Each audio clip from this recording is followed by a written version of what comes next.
আজকের ক্লাস থেকে আমরা শিখব যে সিলেবাল মেনটেন করে বা সিলেবাল দিয়ে কিভাবে আপনি আপনার বানানগুলোকে ঠিক করতে পারেন, কিংবা আপনার যে উচ্চারণ আছে বড় বড় শব্দ অনেক সময় আমরা উচ্চারণ করতে পারি না, এই জায়গাটা আপনি কিভাবে ঠিক করতে পারেন, কিংবা কিভাবে সিলেবাল কাজে লাগিয়ে আপনি এই কাজগুলো করতে পারেন।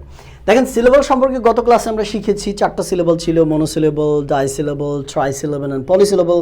আমি একটু ওভারভিউ দিয়ে দিই। মনোসিলেবল মানে হচ্ছে একটা সিলেবল, ডাইসিলেবল মানে 2টা সিলেবল, ট্রাইসিলেবল মানে 3টা সিলেবল, অ্যান্ড পলিসিলেবল মানে 3-এর অধিক যে সিলেবলগুলো থাকবে সেটা। এখন এই যে বানান কিংবা উচ্চারণের ক্ষেত্রে একটাই ট্রিক আছে, এখানে একটাই নিয়ম আছে। সেই নিয়মটা আপনি যদি ফলো করে প্র্যাকটিস করতে থাকেন ওভার দ্য টাইম, আপনি 2-3 মাসে মোটামুটি একটা অবস্থানে চলে আসতে পারবেন। সেটা হচ্ছে, ধরেন আপনি একটা শব্দ উচ্চারণ করতে পারছেন না, ঠিক আছে? একটা শব্দ লিখছি আমি,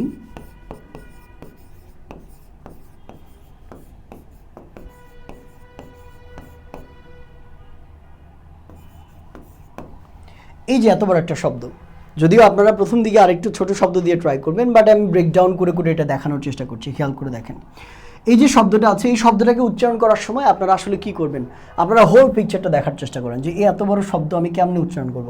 খালি এইটুকু ইন পর্যন্ত পারি, বাকিটুকু আর পারি না। যে কোনো বড় কাজকে যদি আপনি ছোট ছোট টুকরো টুকরো করে করেন তাহলে কিন্তু আপনার জন্য ইজি লাগবে। তো এখানে আমরা সেম কাজটা করব, এই শব্দটাকে আমরা একটু ব্রেকডাউন করব ঠিক সিলেবাল অনুযায়ী। এখানে কতগুলো সিলেবাল আছে, সিলেবালগুলো ভাগ করলে কিন্তু আপনার জন্য উচ্চারণ এবং বানান দুইটা অনেক বেশি ইজি হয়ে যাবে।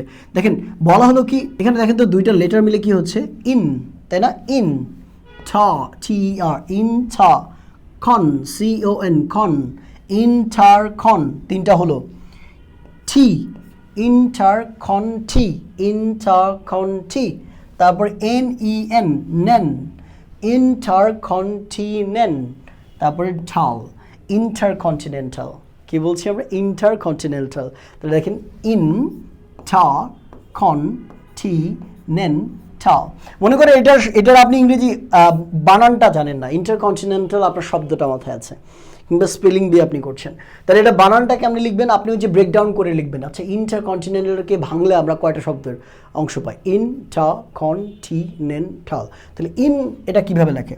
ইন লেখে তো এইভাবে, ইন। ঠার কিভাবে লেখে? টি-ই-আর, আচ্ছা ফাইন, টি-ই-আর, ইন্টার। খন, সি-ও-এন, ইজিলি খন।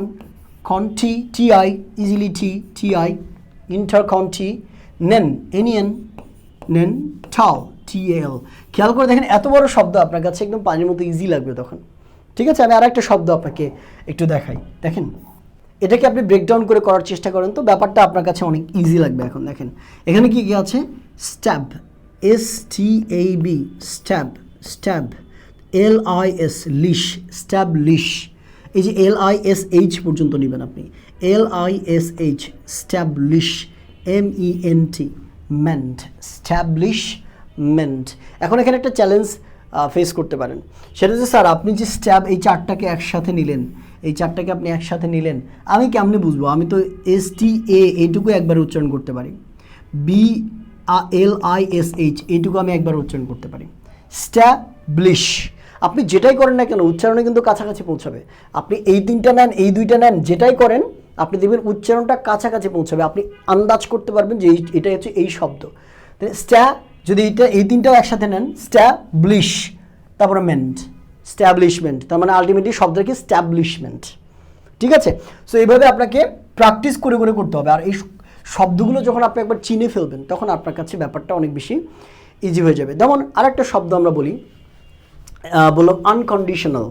এই শব্দটা মনে করেন আপনি শুনলেন, এটা লিখবে কীভাবে? এটাকে ব্রেকডাউন করেন, ওই আমরা সিলেবাল অনুযায়ী ব্রেকডাউন করেন। আন, খন, ডি, শো, নল, তাই না? এই কয়েকটা ভাগ হয়। তাহলে আন কীভাবে লিখি আমরা? ইউ-এন, তাই না? আন। কন কীভাবে লিখি? সি-ও-এন, কন, আনকন। D, D-I, D. শোন কেমনে লিখি? টি-আই-ও-এন। শোনের আর একটা আছে এস-আই-ও-এন, ওইটা ডিফারেন্ট একটা জনরাতে বা ডিফারেন্ট একটা পারপাসে লেখা হয়, ওইটা আমরা পরে শিখব। আনকন্ডিশনাল, এই যে নাল, আনকন্ডিশনাল। ঠিক আছে? সো আনকন্ডিশনাল, খেয়াল করে দেখেন, এইভাবে আপনি কিন্তু এই সিলেবালটাকে কাজে লাগিয়ে ভেঙে ভেঙে ভেঙে ভেঙে উচ্চারণ অথবা বানান দুইটাই আপনি ইজিলি ঠিক করতে পারবেন। কারণ আপনি এত বড় শব্দ মনে রাখার চেয়ে আপনি যদি ভেঙে ভেঙে মনে রাখেন, এই ভেঙে ভেঙে করেন, তাহলে আপনার মনেও রাখা লাগবে না। আপনি সাউন্ডটা শুনেই বুঝতে পারবেন যে টি তো টি-আই হয়, কন তো CON হয়, কন, এইভাবে আপনি করে ফেলতে পারবেন। সো আমার কাছে মনে হয় সিলেবালটা আপনার এই পারপাসে খুব ভালো একটা কাজে দেবে। নর্মালি আসলে বিভিন্ন জায়গাতে এটা নিয়ে তেমন কোনো প্রশ্ন হয় না, কিন্তু ইংরেজি শেখার জন্য যে বেসমেন্ট আছে সেটা শক্ত করতে এই টপিকগুলো অনেক বেশি গুরুত্বপূর্ণ। দেখা হচ্ছে পরের টপিকে।